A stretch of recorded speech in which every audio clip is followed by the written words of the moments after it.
Next जो हमारा special type का ग्लास होता है वो होता है ग्लास वूल। आप ट्रेनिंग में गए होंगे तो ग्लास वूल को देखे भी होंगे।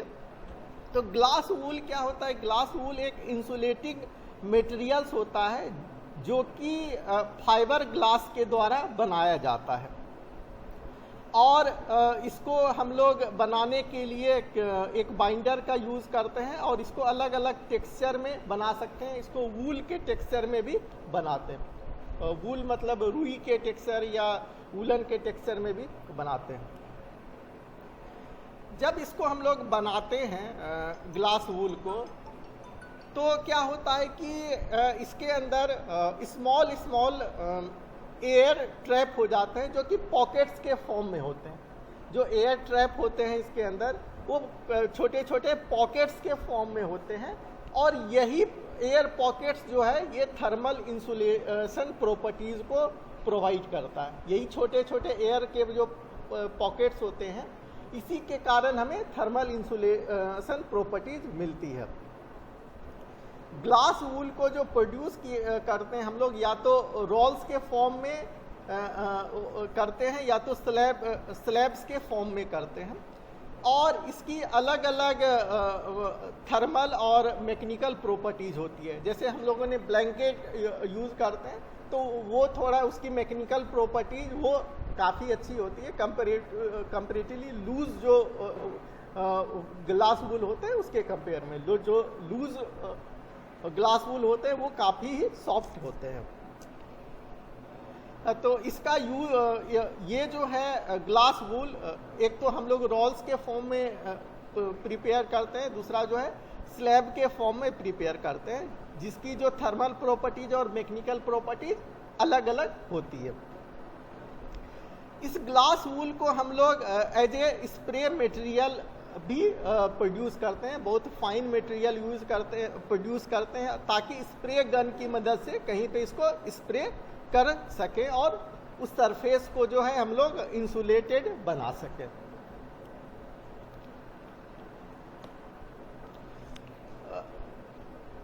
इसको बनाने के लिए, ग्लास वूल को बनाने के लिए हम लोग नेचुरल सैंड का यूज़ करते हैं, जो कि हमारा जनरल ग्लास बनाने के लिए यूज किया जाता है उसको भी। और कुछ रिसाइकिल्ड ग्लास जो होते हैं, जो हमारा प्रोडक्शन के दौरान ग्लास रिजेक्ट हो जाते हैं, या जो यूज्ड ग्लास होते हैं, उस ग्लास के मिक्सर को मिक्स कर देते हैं, ग्राइंड कर देते हैं। उसके बाद इसको फर्नेस में हीट करके मेल्ट करते हैं, और मेल्ट जो है जनरली इसमें काफ़ी ज़्यादा अमाउंट में रिसाइकिल्ड ग्लास रहता है, तो ये 1450 to 1500 डिग्री सेंटीग्रेड पर होता है। इसको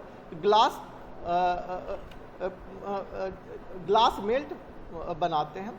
इसके बाद इस फाइबर ग्लास को बनाने के लिए हम लोग कॉटन कैंडी टेक्निक का भी यूज़ करते हैं। जैसे आप लोगों ने देखा होगा कॉटन कैंडी को बनाते हुए कि सेंटर में जो है ये शुगर का मेल्ट फॉर्म में रख देते हैं और रोटेट करते हैं, तो साइड में कलेक्ट हो जाता है कैंडी। तो उसी टेक्निक का यूज़ करते हैं कि मेल्टेड ग्लास को सेंटर पे रख के रोटेट किया जाता है, और सेंटीपीटल फोर्स के कारण ये बाहर के तरफ मूव करता है, और छोटे छोटे या बहुत फाइन जो है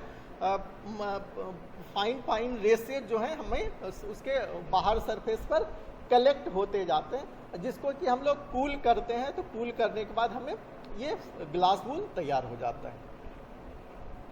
ठीक है, समझ में आ गया ये कैसे हम लोग तैयार करते हैं।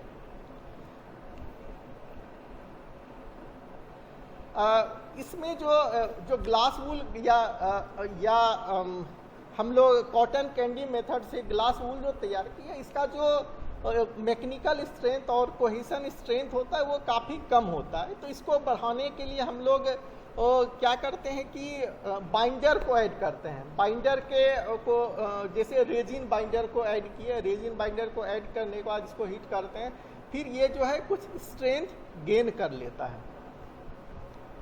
और रेजिन को ऐड करने के बाद अराउंड 200 डिग्री सेंटीग्रेड पे जब हम लोग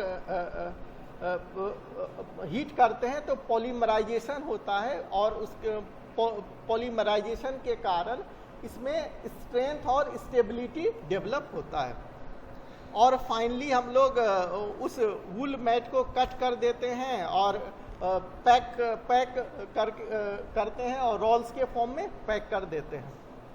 उसके बाद स्टोर करके हमको जहाँ सप्लाई करना होता है वो सप्लाई कर देते हैं। तो इस तरीके से हम लोग देखिए कि कई तरह के फॉर्म में ग्लास वूल को बना सकते हैं, हमारा जैसा भी रिक्वायरमेंट होगा।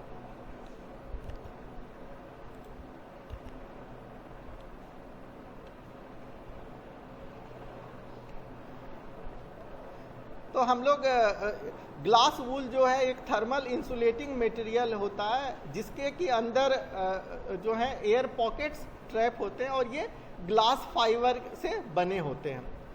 और इसकी डेंसिटी जो है वो काफ़ी कम होती है और इसका मैकेनिकल स्ट्रेंथ भी इनिशियली कम होता है, जिसको कि हम लोग बढ़ाने के लिए बाइंडर्स का यूज़ करते हैं। बाइंडर को मिक्स करके हीट करते हैं 200 डिग्री सेंटीग्रेड पर अराउंड। तो यहाँ पे पॉलीमराइजेशन होता है। पॉलीमराइजेशन के बाद जो है ये मैकेनिकल स्ट्रेंथ और स्टेबिलिटी को गेन कर लेता है। ग्लास वूल जो है इसका यूज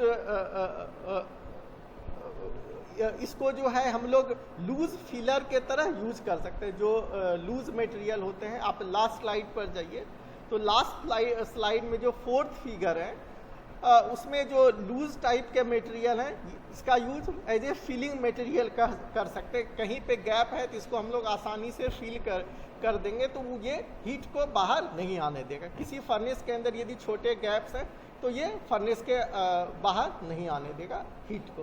साथ ही साथ इसका यूज जो है एक्सपांसन जॉइंट्स के रूप में दिया जाता है।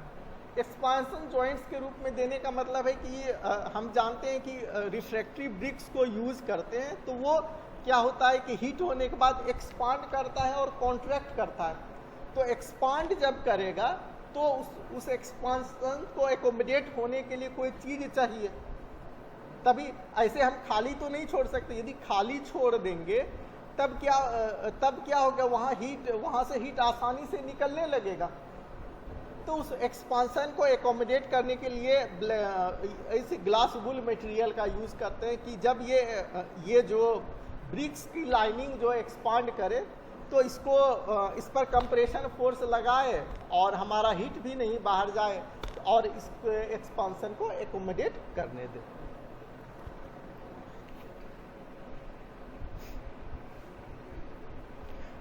तो ग्लास वूल का यूज़ हम लोग लूज फिलिंग मटेरियल के रूप में कर सकते हैं या किसी एडिटिव्स बाइंडर का यूज़ करके रोल्स या सीट बना सकते हैं। इसका यूज हम लोग स्प्रे के लिए कर सकते हैं कि ऐसे मटेरियल तैयार करें ताकि स्प्रे नोजल के साथ एयर गन के साथ यूज करके स्प्रे कर सकें किसी स्ट्रक्चर के ऊपर। इसका यूज जो है क्योंकि ये थर्मल इंसुलेटर होता है तो हम लोग देखते हैं कि जो हमारा टॉप फ्लोर का जो सीलिंग होता है वो काफ़ी हीट हो जाता है। तो उस सीलिंग को बनाने के लिए, सीलिंग टाइल्स को बनाने के लिए इसका यूज किया जाता है। इंसुलेटिंग पाइप को बनाने के लिए किया जाता है। इंडस्ट्री में देखोगे आप कि बहुत सारे ऐसे प्लांट्स होते हैं जो हॉट गैस को रिलीज करता है। हॉट गैस को रिलीज करता है तो दूसरे जगह तो काफ़ी डिस्टेंस के बाद हम लोग उस हॉट गैस को यूज़ करते हैं। तो उस हॉट गैस को यूज़ करते हैं तो एक जगह से दूसरे जगह उस हॉट गैस को ले जाएंगे तो कंडक्शन या और भी जो भी हीट ट्रांसफ़र प्रोसेस होते हैं उसके द्वारा हीट का लॉस ना हो।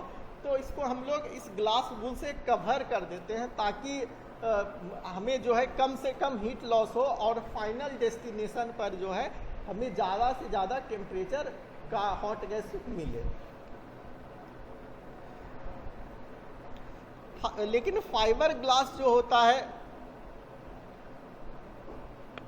वो हमारे आँखों में, हमारे स्किन में जो है वो इरिटेशन पैदा करती है या हमारे स्किन पे थोड़ा सा लग जाएगा तो वो इचिंग पैदा करेगा, हमारे आँखों पे लग जाएगा तो वो इरिटेशन पैदा करेगा।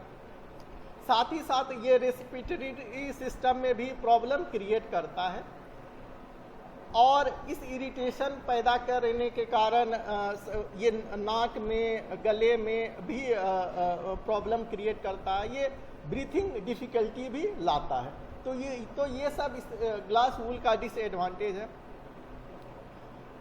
ग्लास वूल का डिसएडवांटेज है। इसलिए जब हम लोग इसको यूज़ करते हैं तो काफ़ी सेफ्टी बरतते हैं इसको यूज़ करते टाइम। अदरवाइज ये हमारे ब्रीथिंग प्रॉब्लम करेगा, आँख में टच हो जाएगा, उसके जो डस्ट पार्टिकल हैं आँख में चले जाएंगे, तो काफ़ी इरिटेशन होगी, इचिंग होगी, स्किन में टच हो जाएगा तो भी इचिंग होगी। रीज़न ये है कि जो फाइबर ग्लास होते हैं वो काफ़ी शार्प होते हैं। ग्लास क्या होता है, ग्लास टूटने के बाद उसका एज काफ़ी शार्प हो जाता है। वो शार्प एज होने के कारण हमारे स्किन और भी जो भी हमारे बॉडी के पार्ट्स हैं वहाँ पे प्रॉब्लम क्रिएट करता है। तो ये फिगर में आप लोग देखिए, ये जो बना हुआ है फर्स्ट फिगर में, ये रोल के फॉर्म में ग्लास वूल बना हुआ है जिसको ब्लैंकेट भी कहते हैं। सेकेंड जो है ये हम लोग अपने जनरली होम में यूज़ करते हैं कि सीलिंग बनाने के लिए, ताकि जो भी हीट है वो अंदर नहीं आ सके। थर्ड जो है वो पिक्चर देखिए, जो वॉल को है थर्मल इंसुलेटिंग किया जा रहा है ताकि जो वॉल से हमारे रूम के अंदर हीट नहीं आ पाए और हमारा रूम जो है वो काफ़ी कूल रहे। लास्ट जो फिगर है वो लूज फिलर मटेरियल का है, लूज ग्लास वूल का। इसका यूज़ भी जो है हम लोग फिलिंग के तौर पे करते हैं। बहुत सारे फर्नेसेस के अंदर जहाँ पर गैप हो जाते हैं, जहाँ पर रिफ्रैक्ट्री लगाना, कास्टेबल लगाना पॉसिबल नहीं हो पाते, तो वहाँ पे हम लोग इसको यूज़ करके आसानी से हीट जो लॉस हो रहा है उसको ब्लॉक कर सकते हैं। तो ये सब एडवांटेज था ग्लास वूल का और ये तरीका था ग्लास वूल फॉर्म करने का। Thank you.